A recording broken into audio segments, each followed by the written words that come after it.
guys, so last week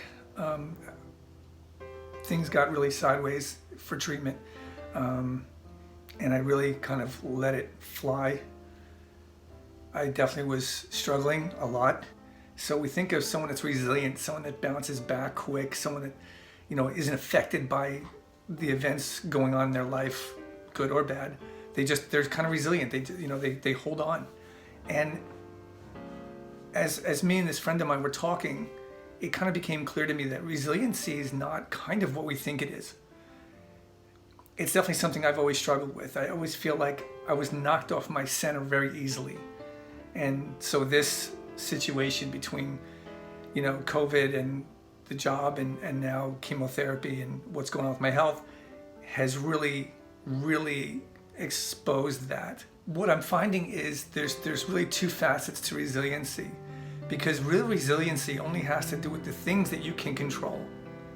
And right now, I think what's so hard for me is that a lot of things feel very much beyond my control. Obviously, COVID is, my job is, but even to an extent, right now, my own health is not in my kind of control. Of course, I have influence on it, and of course, I can do definitely more than I've been doing to keep myself centered through this. But I am having to trust like other factors to play a part, and that is god awful for someone like me who is a bit of control freak. The thing I'm finding out with resiliency is it has to do, it's almost a co-sister to the serenity prayer. Resiliency only has the desired effect when we're focused on the things we can control. When something is beyond our control, what really is required is acceptance. And acceptance is not surrender. It doesn't mean you give up. It doesn't mean you just are just gonna see what happens. You still try to exert your influence over matters, especially if they're that personal, especially if they're concerning you. But you in order to be centered and in order to bring that resiliency to the forefront, we have to accept the things we cannot change. And then we can find the resiliency and the courage to change the things we can. I am finding that really, really difficult.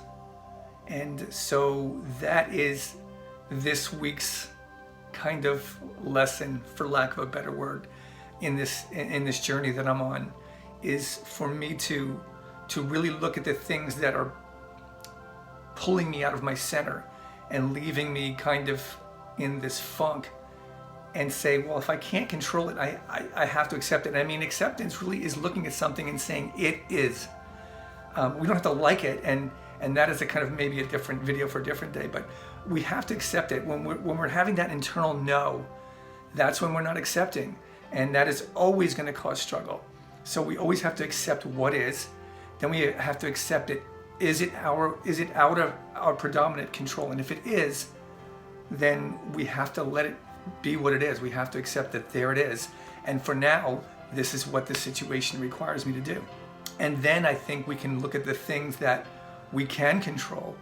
And if we take those mountainous actions and break them down to small little pieces, then we can start moving things in the right direction. So that is today's video. That's going to be it. I have things to do today once I get back from chemo. I've already had my first couple of doses.